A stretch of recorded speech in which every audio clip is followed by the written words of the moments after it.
This is a video presentation on factoring perfect square trinomials by Mathematically Marcia.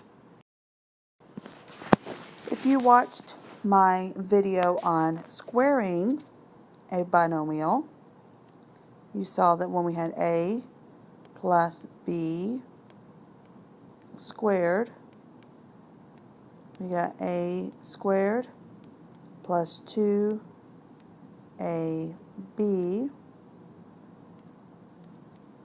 plus b squared.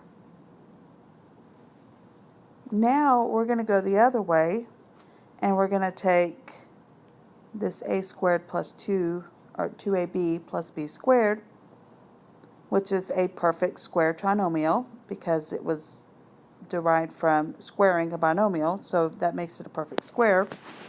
We're going to factor it and find the binomial that we had. So our pattern is now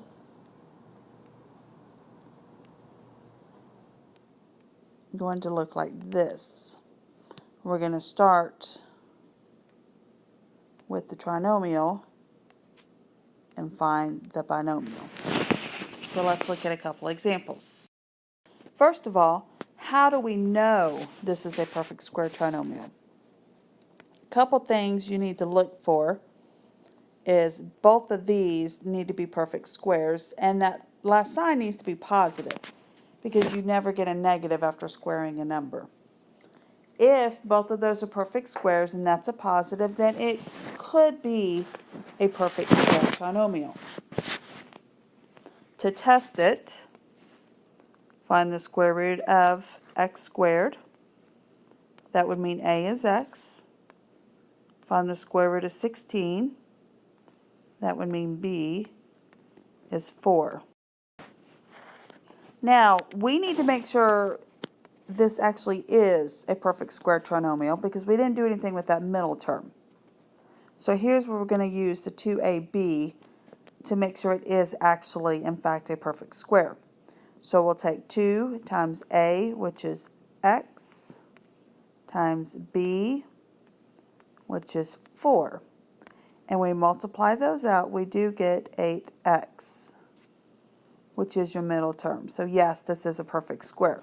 So now that we know it's a perfect square, we can just plug it into our a plus b squared formula over here. So x plus 4a plus b squared. And that is how you factor a perfect square trinomial.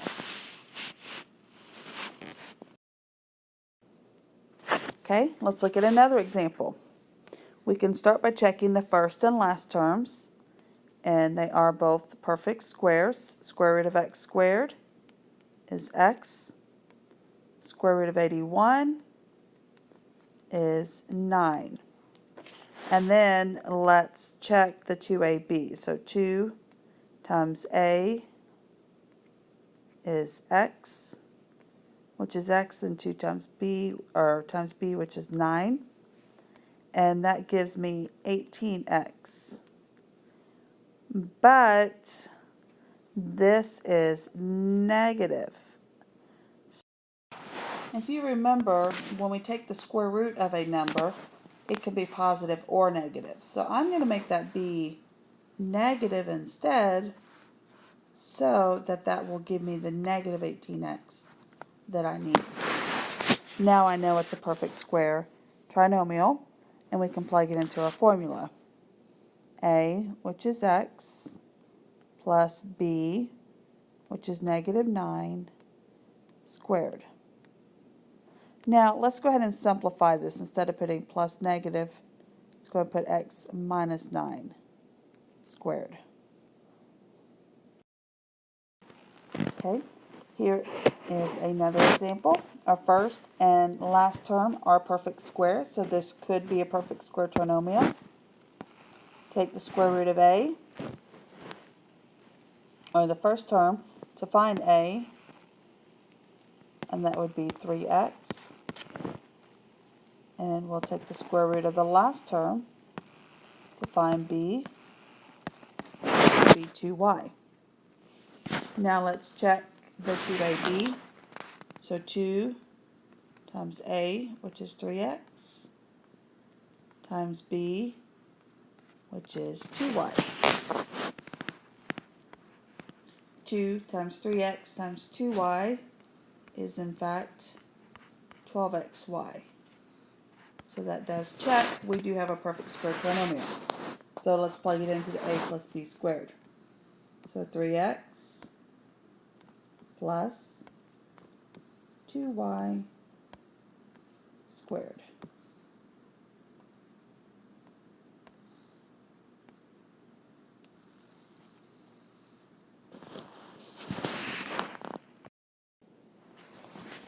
Okay, neither our first or our last term are perfect squares this time, but we do have a common factor. So let's take that common factor out first. And that gives me 4x squared minus 4xy plus y squared. Now the first and last terms are perfect squares. So the square root of the first term would be 2x. So a is 2x.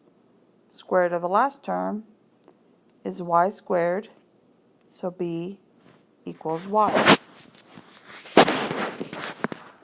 So let's check our middle term again. 2 times a, which is 2x,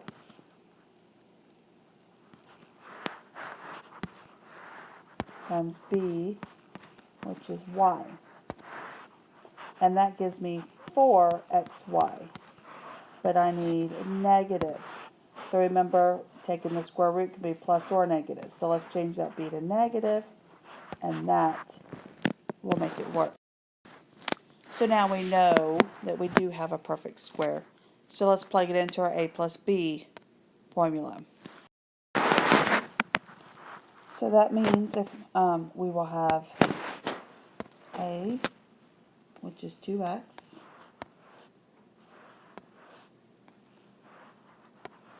plus b, which is negative y squared.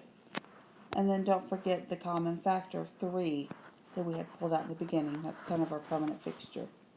And then let's simplify this plus negative. So 2x minus y squared.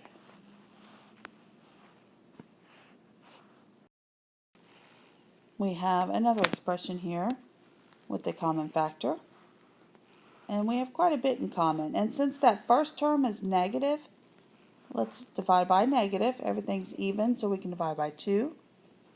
They all have at least one x, at least two y's, and at least one z. So that means that our greatest common factor is negative 2xy squared z. So we'll pull that out first. And that leaves me with 16x squared minus 24xy plus 9y squared.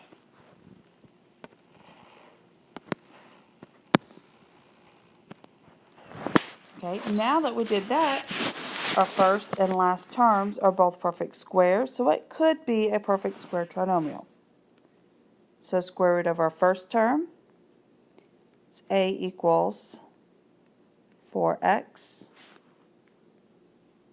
and square root of our last term is b equals 3y. And we could go ahead and look ahead and see the negative here and know that that's going to be negative. And let's test it and make sure this works. 2 times a, which is 4x, times b, which is negative 3y. And that gives me negative 24xy. So that does work. So now we can just take a and b, plug it into our formula. a, which is 4x, plus b, which is negative 3y squared. And let's not forget our common factor we took out in the beginning. So our final answer, negative 2y squared z. And then let's simplify this to minus 3y squared.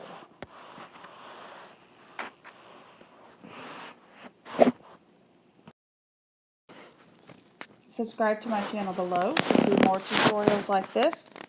And then share your comments, questions, remarks, or requests for future videos below. And thank you for watching.